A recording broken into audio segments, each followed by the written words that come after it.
Saludos y bienvenidos a una nueva entrega de Edificando la Iglesia, el podcast del Seminario Nazareno de las Américas, donde conversamos con líderes, con autores, con personas de influencia dentro de la Iglesia acerca de esta gran pregunta que tenemos todos los cristianos. ¿Cómo podemos construir juntos una iglesia más saludable, más allá de los límites denominacionales, de las ideologías? ¿Cómo podemos juntos realmente edificar el cuerpo de Cristo? Para eso estamos conversando con personas muy, pero muy interesantes, y hoy no es la excepción. Tenemos con nosotros al doctor Alex Alvarado. Él es el pastor fundador de la Iglesia Ciudad de Dios en San José de Costa Rica, un ministerio muy importante en ese país, con un gran impacto en su comunidad local de Atillo. Además, el doctor Alex es cirujano dentista de profesión. Él también estudió su maestría en Biblia y Teología en el Seminario Nazareno de las Américas. Es un reconocido líder con una amplia trayectoria, es autor, conferencista internacional, mentor de muchos pastores y líderes y fundadores de iglesia. Realmente un verdadero honor y privilegio, doctor Alvarado, pastor. Don Alex, no sé cómo quiere que le diga, pero es un gusto tenerlo con nosotros. No, Bienvenido. Carlos, no, el gusto, el honor es mío. Gracias, Juan Manuel, es una bendición, un enorme privilegio, mayormente saludar al ministerio en América Latina, en Hispanoamérica. Qué bueno es, y a todos los creyentes en el mundo que se van a encontrar este audio o este video de alguna forma para poder contribuir un poco en esto que nos toca a todos edificar la iglesia. Sí, es interesante, la iglesia crece de muchas formas, ¿no? Hay muchos modelos y diferentes tipos de iglesia. Los líderes vienen de todo tipo de trasfondos. El caso suyo es una historia interesante porque usted, según yo entiendo, es dentista, cirujano dentista de profesión, pero me gustaría empezar tal vez que nos cuente un poco cómo termina una persona que estudia para ser dentista fundando una iglesia y convirtiéndose en uno de los líderes ministeriales más importantes en su país y reconocido internacionalmente. ¿Cómo se inicia esa travesía hasta llegar a este momento?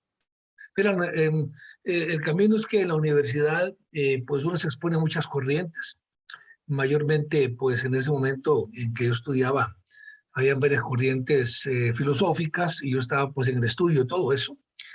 Juntamente con eso, había que, en la moda, para estar al tanto, para estar aceptado, había que usar drogas, meterse en la filosofía, un poco de ocultismo, un poco de comunismo, un poco de hinduismo, para estar en la nota de todo eso, ¿no? Entonces estaba en una búsqueda de todo un poco. Cuando una persona fue a una campaña evangelística X y le regalaron un Evangelio de Juan, no quiso leerlo y me lo regaló a mí, y ahí comenzó mi vida. Ahí comencé yo a conocer al Señor. Ya comencé muy temprano con la idea de estudiar la Biblia, meterme mucho, eran muchas horas de oración. Y mientras estudiaba en la universidad, yo tenía el corazón en otra cosa, estudiaba, pero mi corazón estaba en otra parte. Yo sabía que algún día tendría que dedicarme al ministerio. De todas maneras, terminé la carrera y cuando ya estaba trabajando en el hospital, pues me enamoré del trabajo y ya no quería yo el ministerio. Yo estaba más bien ya muy contento allí y demás, ¿no? El Señor me llamó de una forma, de una experiencia, y decidí pues seguir el llamado de Dios en ese sentido y me dediqué totalmente al ministerio. Entonces ahí continuamos con la iglesia y a descubrir qué es lo que Dios quería para nosotros. ¿Y cómo decide, o sea, dónde surge el sueño de fundar una iglesia? En principio no queríamos fundar una iglesia. Nosotros salimos del movimiento carismático católico Ujú. y no teníamos ninguna intención de fundar una iglesia, ni teníamos ni idea de qué era eso. Simplemente queríamos seguir leyendo la Biblia, adorando al Señor, y no era como la intención. Eso fue más bien como un efecto secundario de lo que pasó. No Ujú. era, no era, no fue intencionalmente fundada, sino terminó allí, ¿no? Entonces es un fenómeno curioso. Lentamente la necesidad de más estructura, de más organización, de más ministerio, de eso fue conformando la iglesia alrededor de eso. Algo resistíamos un poco eso para no caer de más una organización muy rígida, pero al final se construyó lo que es ahora Ciudad de Dios, lentamente, pero más bien al principio, como te repito, no había intención, sino que fue casi llevado por el Señor a establecer la iglesia. ¿Cómo fueron esos primeros meses, esos primeros años? ¿Cómo funcionaba? ¿Eran un grupo de amigos que se reunían en algún lugar? Cuénteme la historia un poquito de cómo Y llega a ser la iglesia. en ese momento estábamos bajo la influencia de un avivamiento y por lo tanto ese avivamiento trae una serie de énfasis, ¿verdad? Lo normal. Y entonces era más bien reunirse a la oración y a la lectura de la Biblia, era muy intenso, es horas de horas. Era muy fácil orar, era pasar horas, era muy sencillo, había un ambiente muy hermoso, mucho compartir a Cristo. Era una comunidad de jóvenes dedicada totalmente a eso, más nada que Biblia, oración y adoración, eso era nada más. Ujú. Entonces era muy intenso. Yo pasé mis primeros años de mi vida cristiana leyendo la Biblia completa, de tapa a tapa, todo el tiempo, terminaba y comenzaba de nuevo. Eso era, para mí, esa era la obsesión, me alimentaba mucho de la Biblia. Entonces era hambre de Dios, yo diría hambre de Dios, hambre de la palabra, hambre de conocerlo, y eso marcó mi vida de forma contundente, digamos, con que como me convertí a través de la lectura del Evangelio de Juan, toda mi vida fue señalada por eso hasta la fecha, donde la Biblia llega a ser como primordial en todo lo que hacemos.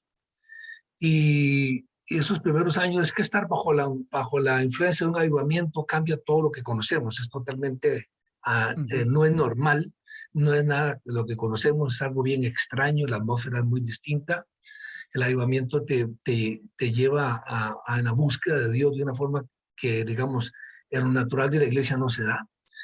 Eh, entonces, fueron tiempos muy curiosos, muy distintos y muy extraordinarios. Los recuerdo siempre con mucho cariño y marcaron mucho mi vida. Escuchan este podcast muchos pastores y tal vez muchos pastores piensan que el éxito en mi ministerio es tener una iglesia de X número de personas, o el éxito de mi ministerio es que haya un avivamiento constante. Y usted acaba de mencionar algo muy interesante, que es que el avivamiento no es algo que está sucediendo todo el tiempo, son épocas, temporadas especiales que Dios bendice, trae su bendición. ¿Cuál debe ser el objetivo de un pastor para su iglesia el día de hoy? ¿Es una cuestión numérica? ¿Es una cuestión de discipulado? ¿Es una cuestión de profundizar en la palabra? Muy Porque bien es fácil eso. decepcionarse si la iglesia no explota. No, hoy en día somos tan exitistas de que no, si mi iglesia no tiene 5.000 en 3 años, no, soy un fracaso como pastor. Pero eso no es bíblico. Bueno, primero, para terminar el tema que ya mencionaste, que me gustó mucho que lo dijeras, al final podemos hablar más de esto ahorita, ¿no? El avivamiento es algo que comienza y termina, ¿verdad? No es que siempre estamos en avivamiento, eso no existe. Sí. Por definición, comienza en un punto y termina en otro. Eso que estamos siempre en avivamiento no hay. Pero bueno, por definición es un tema que podemos verlo después.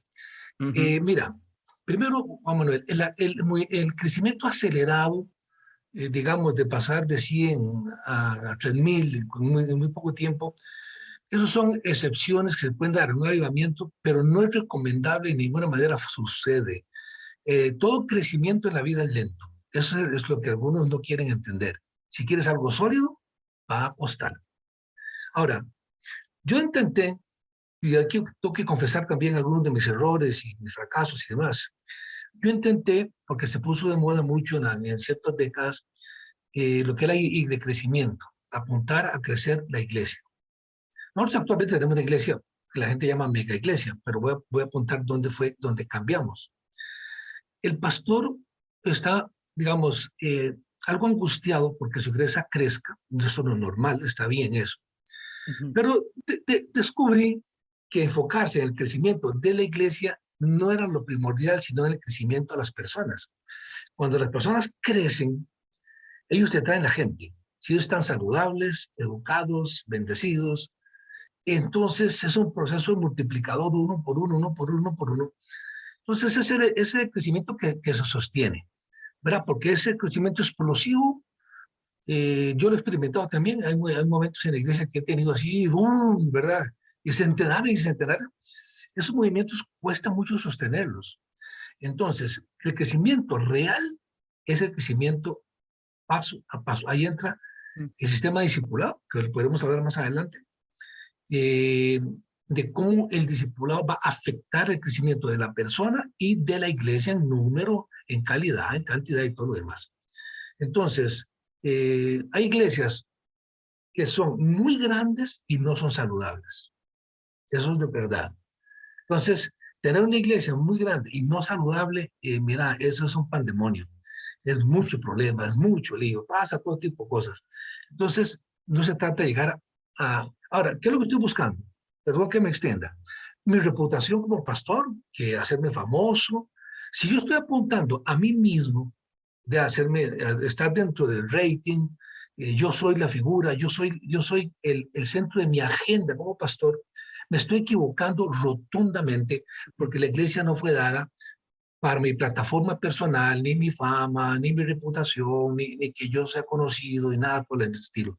Si yo me enfoco allí, ya voy mal, ya estoy prostituyendo, usar esta palabra aquí, el ministerio. Nunca nos llamó Dios a ser grandiosos, maravillosos, reconocidos.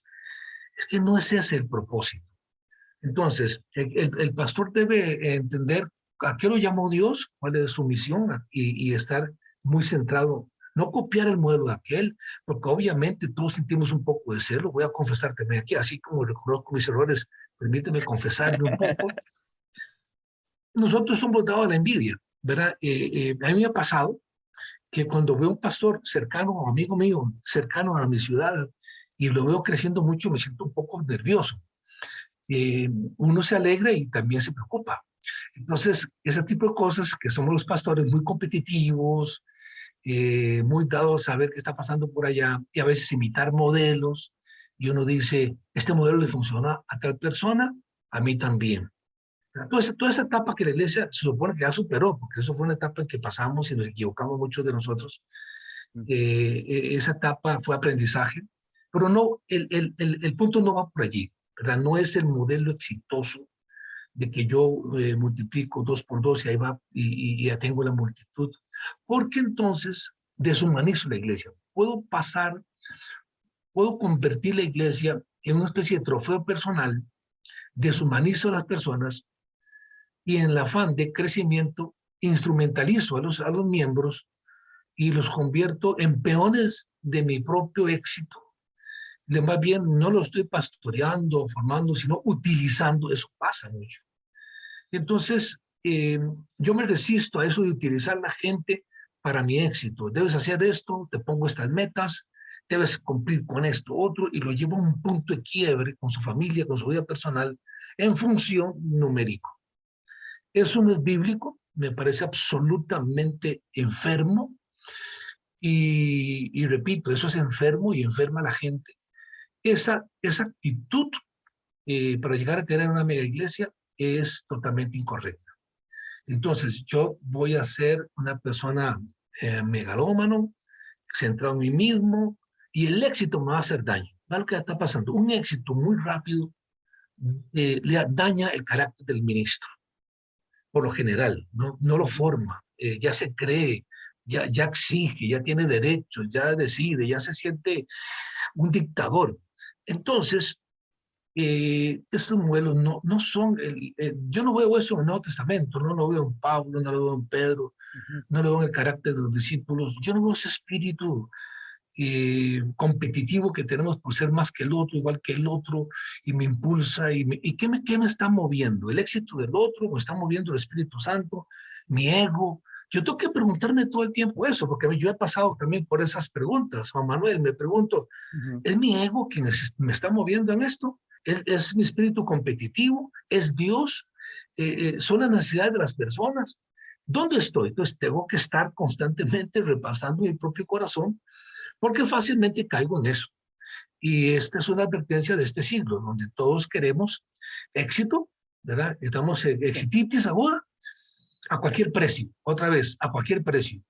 Incluso el éxito llega a ser tal presión que podemos hasta sacrificar algo de la doctrina, ¿verdad? Damos ciertas concesiones doctrinales en función de atraer la gente.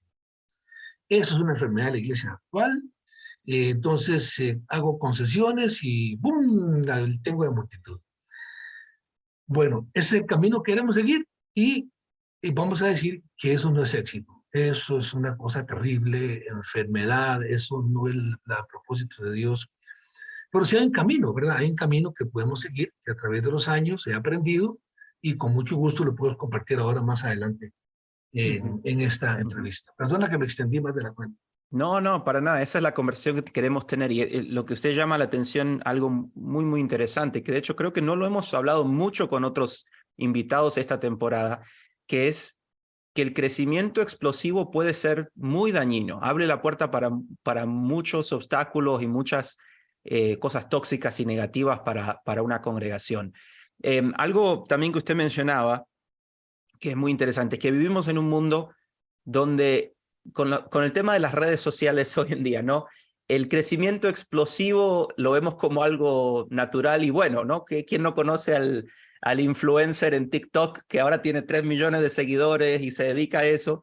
Y lo vemos como algo normal y natural, pero no es necesariamente bíblico, ¿no?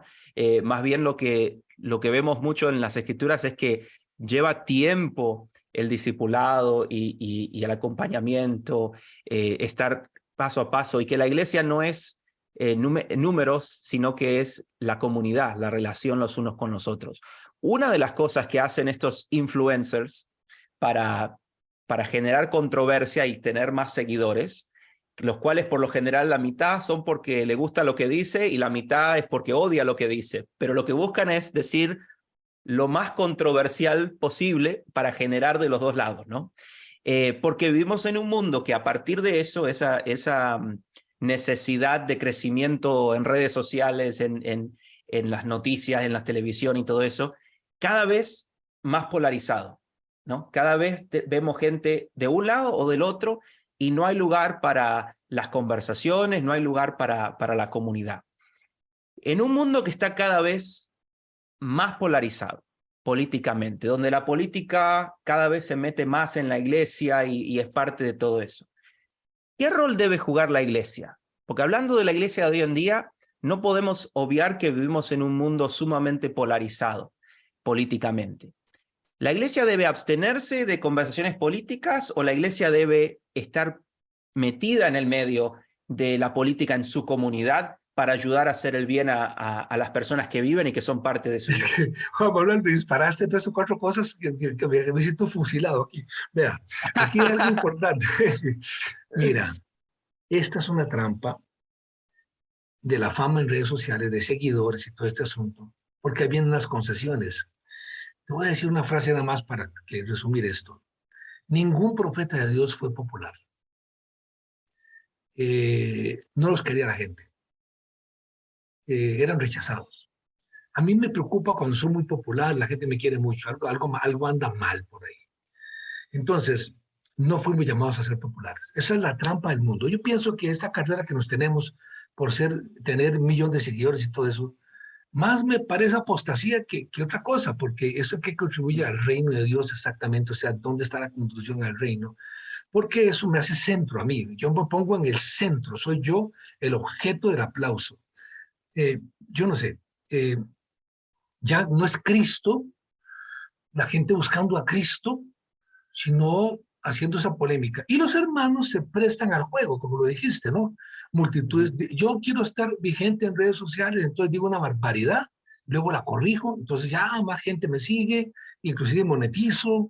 Y Entonces lo anima a decir más barbaridades y la gente dice, ah, no, esa es la verdad porque eso es lo que Facebook o TikTok me está dando. claro. Y entonces No, pues ese por eso juego iba ahora, a lo de la división, que cada vez yo, entonces más de un lado o del otro y estamos completamente polarizados. yo aquí nada más quiero terminar diciéndote una Sí. advertencia para nosotros los pastores y ministros, no juguemos con el pueblo de Dios.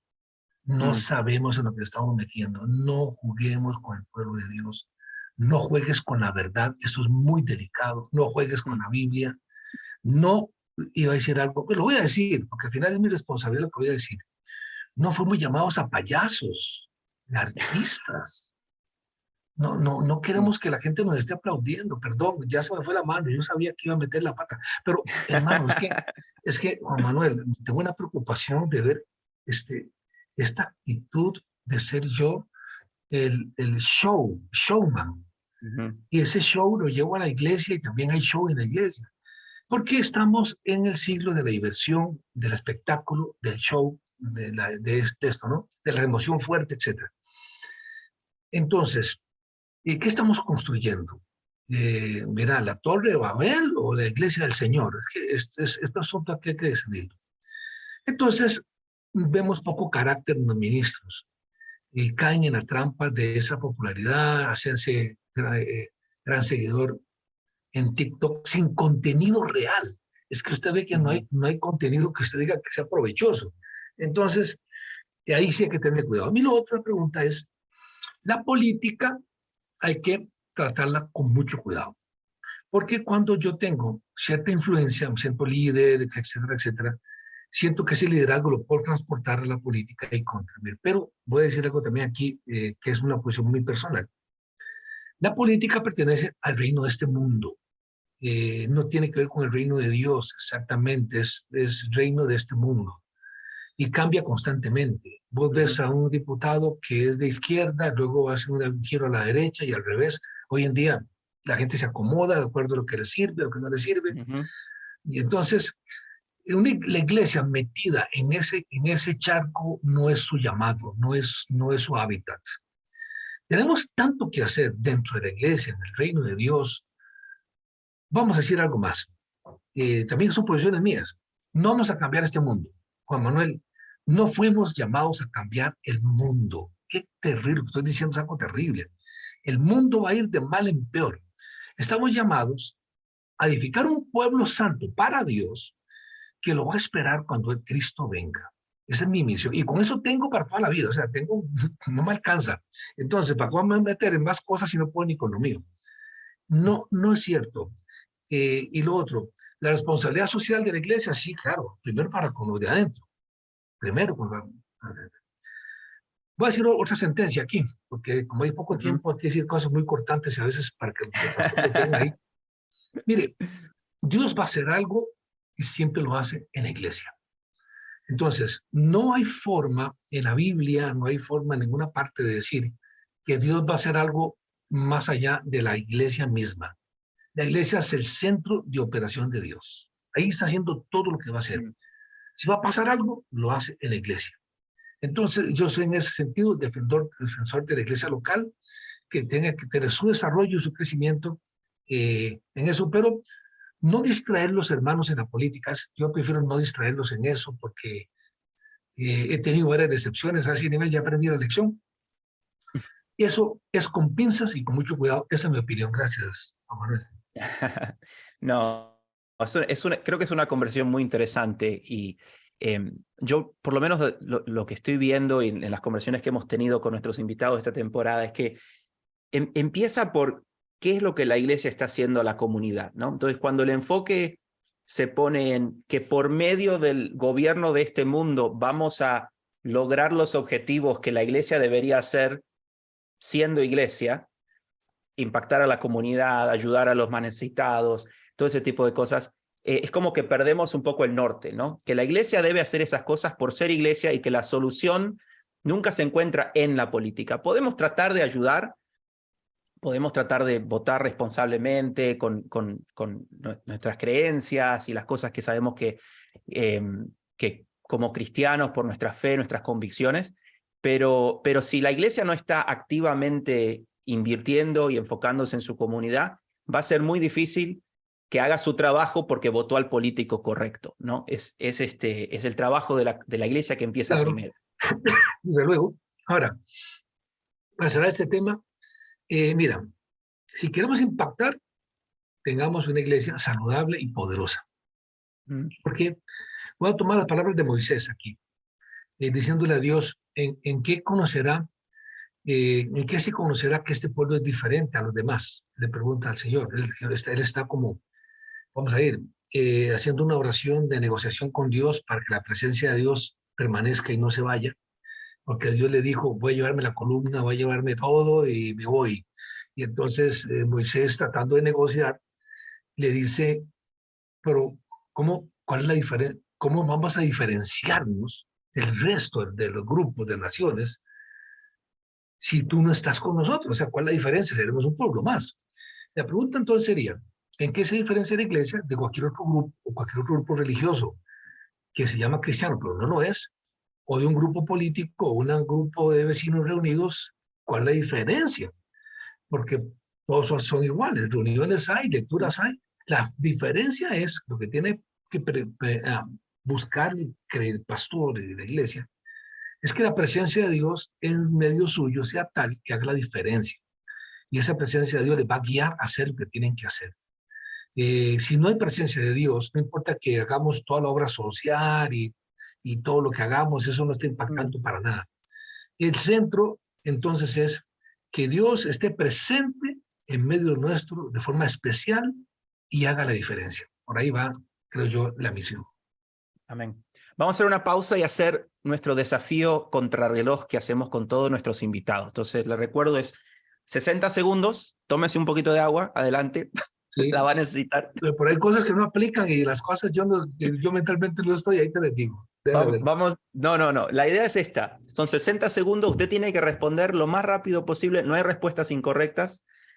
Lo primero que se le viene a la mente, nos responde y vamos a ver si llegamos. El récord ahora están empatadas en el primer lugar Cristi Mota y Jennifer Guerra Aldana con 17 respuestas en los 60 segundos.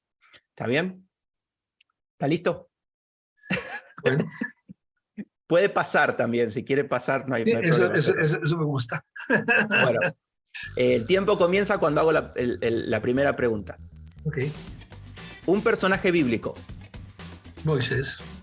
Sansón o Salomón. Sansón. Un autor. De libros, un autor de libros. Un autor cualquiera. De John Stott. Banca o silla. Silla. Guitarra o piano. Guitarra. Alguien que admire.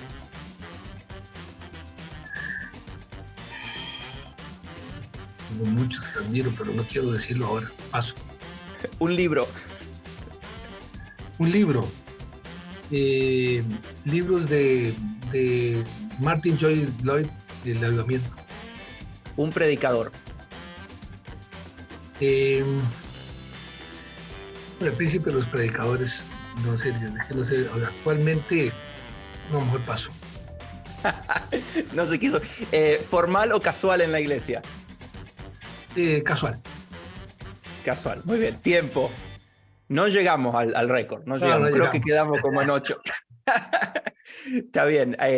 Hay otras preguntas interesantes. Por ejemplo, le voy a hacer una. ¿Usted prefiere los himnos tradicionales o los himnos modernos?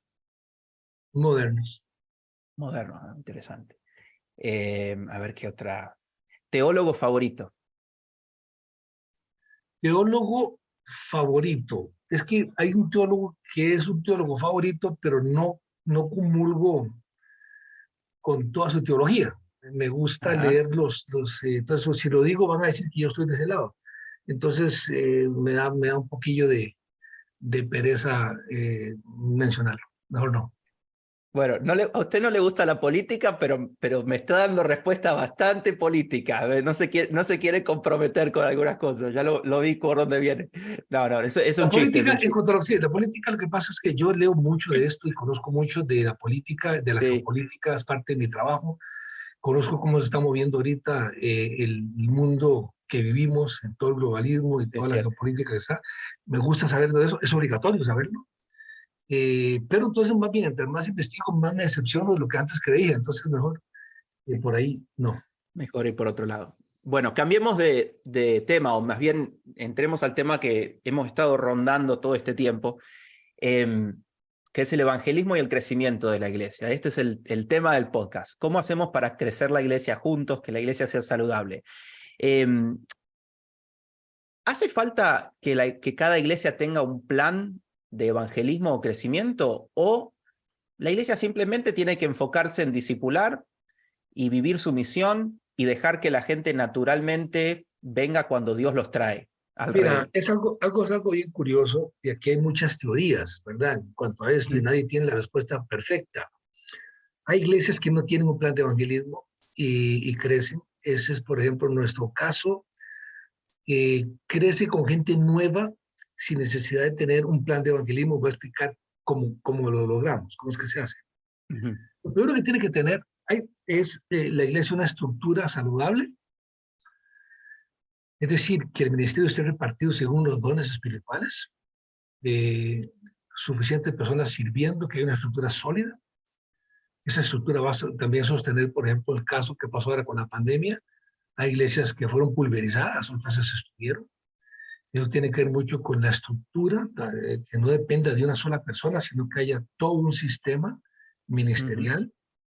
Y lo otro, que es el secreto, pienso yo, que le voy a revelar a los pastores ahora mismo de forma gratuita, es que discipular no son cursos, no se trata de solamente, Mm.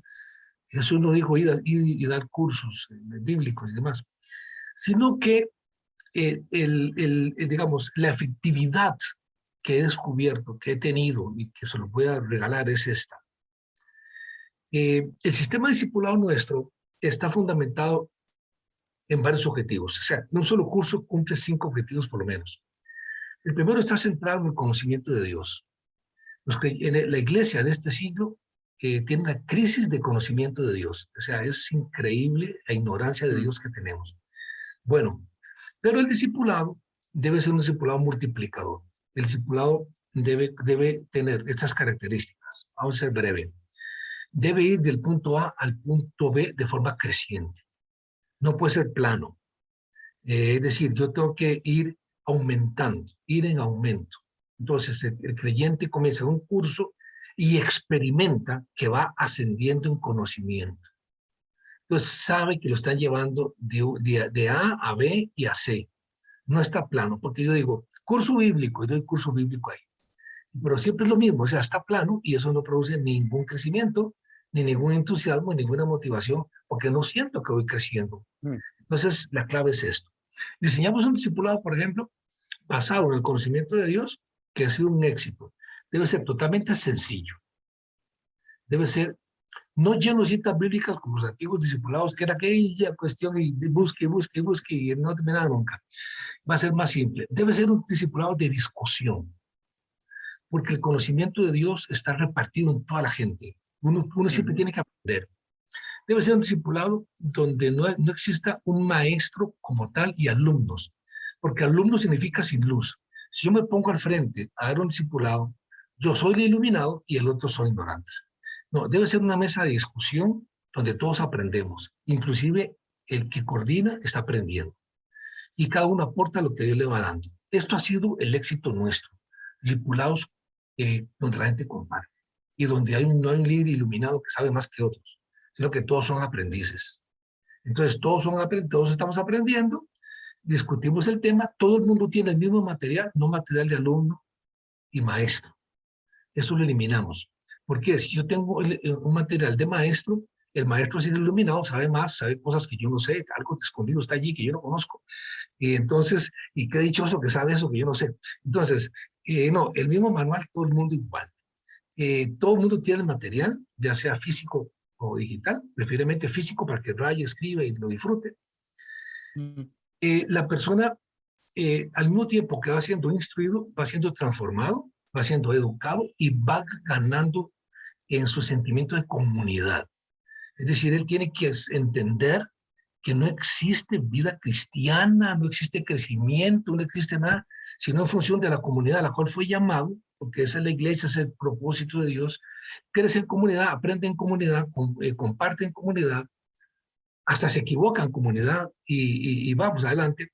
Pero entonces él comienza a ser discipulado en muchas áreas simultáneamente y el descubrimiento ha sido que la persona cuando comparte, cuando pregunta, por ejemplo, que cuesta tanto preguntar en nuestro contexto latinoamericano, preguntar un dilema, cuando pregunta, cuando conversa, cuando se equivoca y se libera de esos miedos y esto y lo otro, y se hace el diálogo y hay crecimiento, esto es algo tan impresionante que cuando la gente termina un curso, piden el siguiente y piden el siguiente y piden. Y cuando ya termina un bloque, no es que piden, es que exigen, ¿verdad? O sea, mira que la cosa terrible, es así, quiero más, quiero más, quiero más de esto. ¿Y qué están aprendiendo? Lo que hicimos fue tomar a Dios y ponerlo allí. Bueno, entonces, la persona va creciendo en el conocimiento de Dios.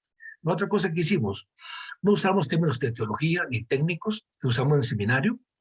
Eso no, porque eso no son para el pueblo, eso es para los pastores, los líderes y demás, pero el pueblo no tiene que usar toda esa terminología, digamos, técnica que usamos en teología. Nada de eso lo usamos, pero están aprendiendo teología sin saber, ¿verdad? Eso es interesante, sin saber. Si les dicen que están aprendiendo teología, se asustan o se enorgullecen. Yo te voy a contar un testimonio que me pasó. Le puse a dar prematuramente, antes del discipulado, seminario bíblico a muchos hermanos en la iglesia. Muy pronto vi gente cambiada, pero para mal, porque ya llevaron 3 cursos y ya se sentían el profeta Elías y se sentían el doctor apóstol Pablo, y aquí la hermenéutica, la vida homilética, y aquí yo estoy cristología, yo estoy en historia, y se le fue llenando el corazón de orgullo. Y yo dije, ¿ese no es el propósito? Eso es un momentito, o sea, vamos a echarnos para atrás todo el mundo, comencemos otra vez. No, cuando me lleno de orgullo, ya no estoy discipulado. Estoy creando un monstruo. Entonces, cambiamos todo el sistema por eso. Muy interesante. Le voy a hacer una pregunta que solo se la pienso hacer a los pastores esta temporada.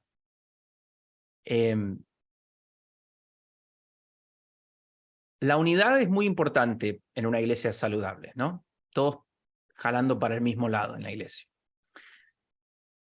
¿Cómo debe un pastor o líder tratar con las personas que sucede que haya personas en la iglesia que son negativas o que no están dispuestas a ser parte de esa unidad de apuntar hacia el mismo lado en la misión? ¿Debe redoblar esfuerzos, invertir más tiempo y tratar de lograr que esas personas cambien su perspectiva y su opinión? ¿O debe enfocarse en las personas que vienen con un corazón humilde y que vienen dispuestos a ser parte de la misión y la visión de la iglesia, y enfocarse en crecer esas personas? Esto lo digo desde habiendo sido pastor unos años.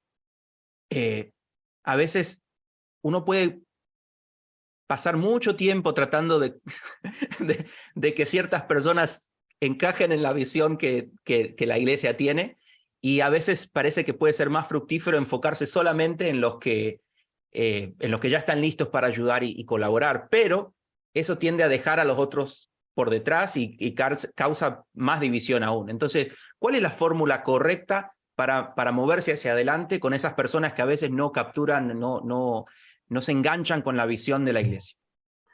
Sin duda, la iglesia pesca, cuando tira la red, pesca de todo tipo de peces, ¿verdad? Y ahí traemos a personas con todo tipo de realidades psicológicas.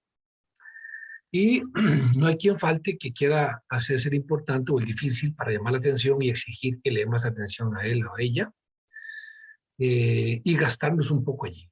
Tengo que pensar muy bien cuánta inversión le voy a dedicar a eso. Siempre hay diálogo, siempre hay amor, siempre se enseña, pero hay un momento en que ya no más. Porque yo invertí en personas, no solamente, digamos, que fueran difíciles de entender, sino en personas que no iban a dar fruto nunca, porque ellos estaban simplemente tratando de extraerme la vida, de extraerme tiempo, de extraerme energía, y al final todo el tiempo invertido simplemente se perdió. Entonces, sí, hay que discernir dónde invertir y dónde no. Y pues uno trata de persuadir, pero ya si la estructura psicológica de esa persona ya no le da, no va a encajar allí, entonces tienes que decidir si sacrificas el grupo o sacrificas la persona. Eso no hay otra cosa. Eso pasa en toda situación humana. Por ejemplo, una persona muy manipuladora que entra a la congregación, tal vez venía mal formado de otra parte, y comienza a hacer daño por aquí, o trata de imponer ideas que no son parte de la comunidad, se convierte en un virus que si no lo tratas bien, eh, pues va a hacerte daño. Voy a dar ejemplos más prácticos todavía. Yo tengo trasfondo carismático, por supuesto, y entonces nos movemos en los dones del Espíritu, pero hay personas que pueden utilizar un don para manipular a alguien o a un grupo de personas. Mm. Y uno tiene que estar listo para discernir cuando están supuestamente utilizando un don espiritual, se me hace profecía o consejería, no sé cómo llamarle ahorita, pero lo que la persona busca es manipular a esa persona y uno tiene que discernirlo. Y ya ve brotes por aquí, brotes por allá, y uno tiene que estar alerta porque eso, como se da cuenta, se contamina, que es como un virus. Y entonces hay que tener cuidado. Los pastores tenemos que cuidar el rebaño, porque también hay plagas dentro del rebaño que hay que tratar a tiempo. Y si no, pregúntale a los pastores que han pasado por eso y han tenido que Claro. sufrir mucho, mucho dolor. Sí, y me imagino que ahí también es muy importante apoyarse en otros mentores, pastores, ¿no? Porque Claro. es difícil hacer tomar esas decisiones de dónde está la línea y dónde debo cortar haciéndolas solo, pero apoyándose en los líderes de la iglesia, apoyándose en otros pastores y personas que también sabias, creo que eso ayuda mucho.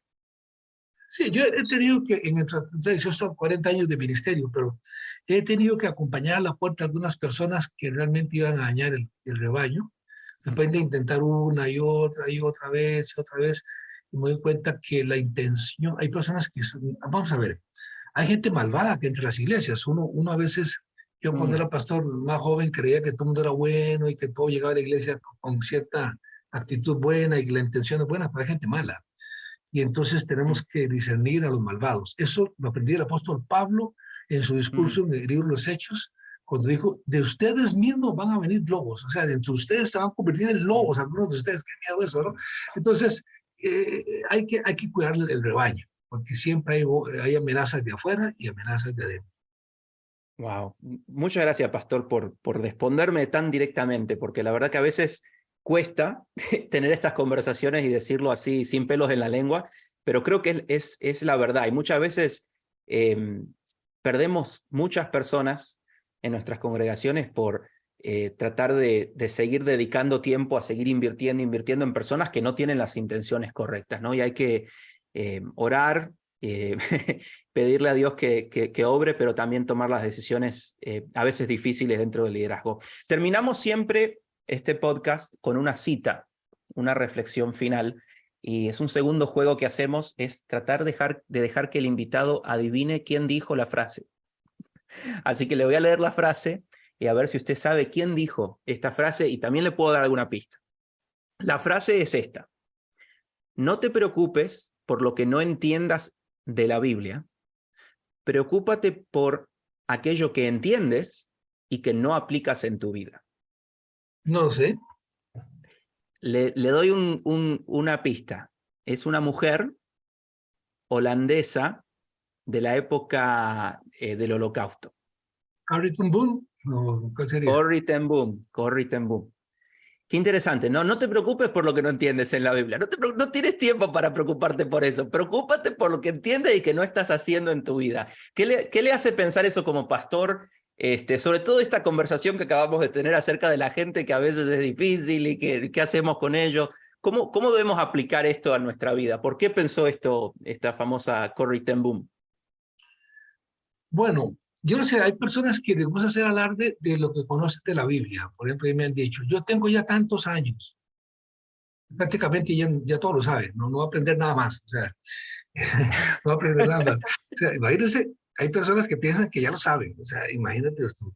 Yo he visto, te voy a decir una cosa interesante, nada más es que se me viene a la mente decirte esto, verdaderos eruditos de la Biblia, gente que sabe, la gente que yo me quito el sombrero y digo, Dios mío, yo nunca llegaré a ser como esta persona, es que qué calidad de persona, qué conocimiento y todo. Y siempre esas personas que yo admiro son humildes, Mm. saben de verdad y ninguno alardea el conocimiento. Qué cosa, ¿no? Saben y ninguno lo he escuchado a esas personas que realmente saben alardear de nada. Sino, ahí van, en un perfil bajo todo el tiempo. Y yo admiro eso. Y los que no sabemos y apenas medio entendemos, hacemos unos papeles tan ridículos que uno dice que sabe y realmente es un perfecto ignorante, perdona, pero es que da Mm. miedo. Entonces, vamos a ver ahora al asunto. Sí, si tan solo lo poquito que sabemos lo viviéramos. Yo he visto personas que me hacen preguntas de la Biblia, pero pura curiosidad y morbosidad, o sea, no sé, quieren saber, ellos piensan que uno es como el asistente del Espíritu Santo y que le lleva la agenda, ¿no? Y hay cosas que no sabemos, que nadie sabe, pero ellos quieren saberlas por pura, no sé, curiosidad. Entonces, Ujú. algunos andan por ahí curiosos, pero de ahí no pasan. Y le voy a decir algo. Al Señor Jesús lo seguían muchos curiosos, muchos interesados, Mm, muchos. mm. Había gente que llegaba y se asomaba por allí y de ahí no pasaron, no pasaron. Hay Y gente era que son, Jesús. y era Jesús, y ahí no más, qué lindo este maestro. Y era, es así. Entonces, ese interés de curiosidad nada más por saber no llevará.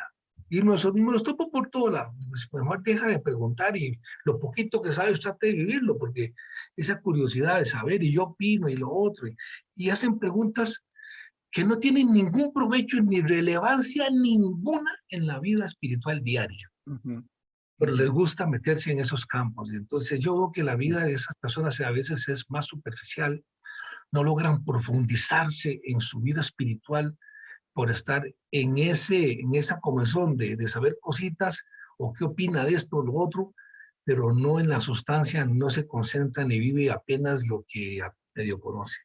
Sí, y gracias a Dios que Jesús mismo nos simplificó todo al decirnos que nada más nos enfoquemos en amar a Dios con todo y amar a Sí, nuestro prójimo como si fuéramos nosotros. Y solo con eso, solo si, digo yo, ¿no? Si alguien solo entiende esas dos cosas, ya tiene para trabajo para toda la vida. No hace falta entender mucho más que esos dos conceptos. claro. Pastor, la verdad que ha sido una conversación sin desperdicio. Le agradezco mucho tomar el tiempo para conversar con nosotros. Si alguien que está escuchando quiere saber más acerca de usted, de su ministerio, tal vez ver alguna de las cosas que usted ha escrito o videos, ese tipo de cosas, ¿dónde puede encontrar más contenidos? Mira, los manuales que hemos escrito nosotros, yo no los vendo porque no soy escritor de ventas, ¿verdad? Entonces, lo que Mm, hacemos es que casi todo lo regalo, no sé por qué. mm, Y está dispuesto solamente para pastores que crean el discipulado lento. Porque, por ejemplo, nada más quiero contarte algo que se me olvidó decirte. De los cursos de discipulado, yo solamente doy uno, el primero, y nunca más vuelvo a dar cursos, porque ujú, hago que los que están conmigo den los cursos. Entonces, realmente, digamos, estamos discipulando en este instante tal vez unas 400 personas en X curso y otras 400 en otro curso, pero ninguno de esos cursos los doy yo. Prácticamente yo no doy cursos. Yo soy un pastor curioso, yo no bautizo, no caso, no doy cursos. Yo lo que hago es que entreno a mi gente y ellos lo hacen todo, ellos bautizan, hacen todo el trabajo. Eh, realmente todo el trabajo lo tengo delegado en más gente. Entonces, algunos me dicen, pastor, ¿por qué usted lo bautiza? Yo tengo años de no bautizar a nadie. Yo estoy como apóstol Pablo, a nadie bautizado, solamente este. No soy de bautizar. Entonces, yo pienso más bien en entregarle el ministerio a la gente y que la gente lo haga. Pero bueno, eh, ¿qué estaba diciéndote? Que ya me distraje. ¿Dónde pueden encontrar recursos? Alex Alvar, en ciudaddedios.com van a tener recursos para reunirse en las casas, todo es gratuito. Van a tener diferentes estudios, posiblemente acceso al discipulado, si les interesa. Yo no creo que todo el mundo quiera esto, pero eh, en ciudaddedios.com, ¿verdad? Y también conferencias, igual en YouTube, en Ciudad de Dios, lo oficial, ahí pueden ver las conferencias. También estoy lanzando el canal de YouTube personal de Alex Alvarado, por ahí va poco a poco, pero estaba más lento. Y donde ahorita estamos en el estudio de dos cosas, para terminar, Juan Manuel, dos cosas que creo que son de interés para la iglesia de este momento. Una, la situación geopolítica del mundo con el globalismo y todas las agendas de dominación que ya se nos vinieron Mm, encima como un tsunami y no estábamos preparados como iglesia. Nos cogió tarde. Entonces, hacemos un análisis de todo lo que viene sobre la congregación y lo que ya vino sobre la iglesia y las agendas que ya están entrando en la sociedad, que son varias y controlando nuestros pensamientos y todo, ¿no? Y que haciendo nuestra propia agenda personal y de iglesia.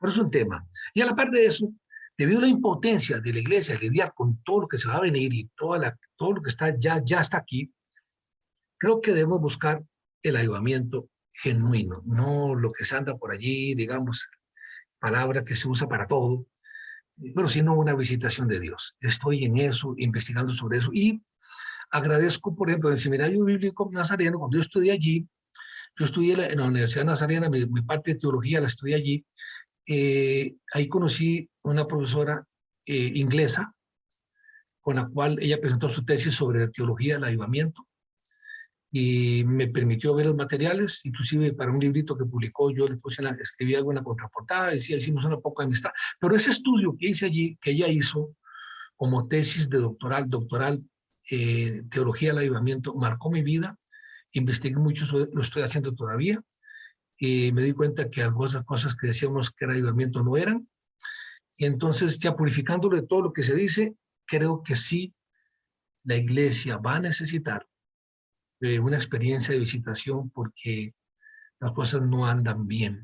Sin embargo, el problema que tenemos es que la iglesia está tan distraída en tantas doctrinas, enseñanzas y cosas extrañas que no hay forma de que el avivamiento sea para todos. No puede ser, porque esto es demasiado enredado. Va a enredar más. Así le digo, Señor, si envías el avivamiento, vas a enredar más la cosa de lo que ya está. Entonces, porque esto está bien complicado.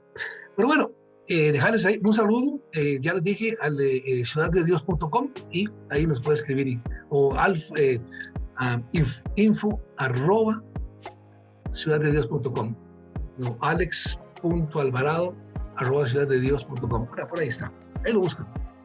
Gracias. Y para los que nos están escuchando también que buscan esa comunidad y esa educación, por supuesto, siempre recuerdo al final del podcast que tenemos seminarionazareno.net, todo nuestro certificado, licenciatura, bachillerato, maestrías, en muchas diferentes orientaciones de ministerio. Y lo más hermoso, siendo alguien que obviamente he cursado y también me ha tocado enseñar, por medio del seminario es la comunidad que se crea, ¿no? Entonces hablábamos, pastor, acerca de lo importante que es tener esos otros pastores, esas personas sabias con las cuales podemos conversar, tener ese apoyo a medida que surgen diferentes situaciones, y eso es algo de lo más lindo. Mi experiencia en Seminario Nazareno marcó mi vida de forma muy, muy positiva. Dejó huella, me dio herramientas para seguir aprendiendo y investigando. Yo soy un defensor del seminario en ese sentido, ¿no? Y yo escucho a otros pastores que no.